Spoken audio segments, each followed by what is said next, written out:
आंचल से माँ का मंदिर धोना साँझ सवेरे, माँ की कृपा से पूरे होंगे सपने तेरे मेरे।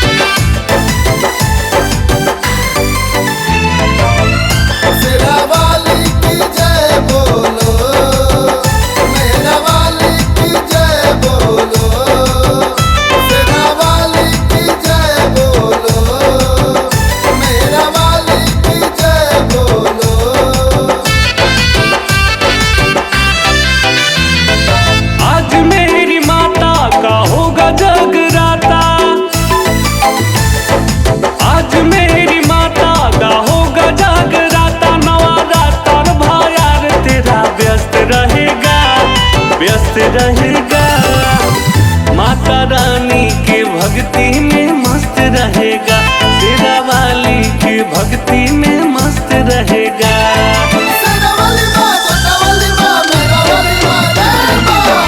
शेरा वाली की भक्ति में मस्त रहेगा, जोता वाली की भक्ति में मस्त रहेगा।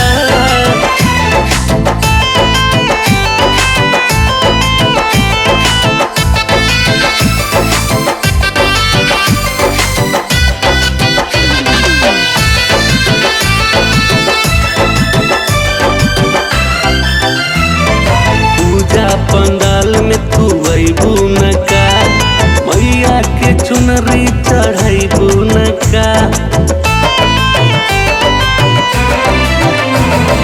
माई दुर्गा के होई कृपा, रुकी है न आवे से मम्मी पापा। रोज मेरे द्वारा चलेगा भंडारा, खाने पीने का सारा बंदोबस्त रहेगा, मस्त रहेगा।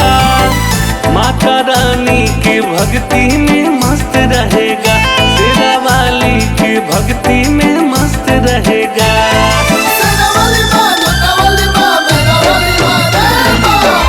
शेरा वाली की भक्ति में मस्त रहेगा, तोता वाली की भक्ति में मस्त रहेगा।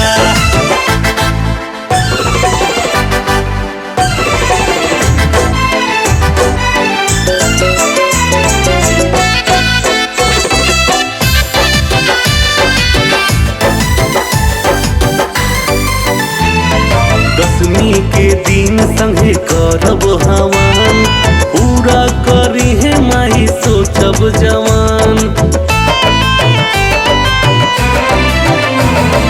लक्ष्मण सुजीत गीत गा के माँ का, माथे बांधी चुनरी करेंगे भांगड़ा। जिला जवार के दिखेंगे आंख फाड़ के, जश्न कुछ ऐसा जबरदस्त रहेगा, मस्त रहेगा। शेरा वाली के भक्ति में मस्त रहेगा, जोता वाली के भक्ति में मस्त रहेगा।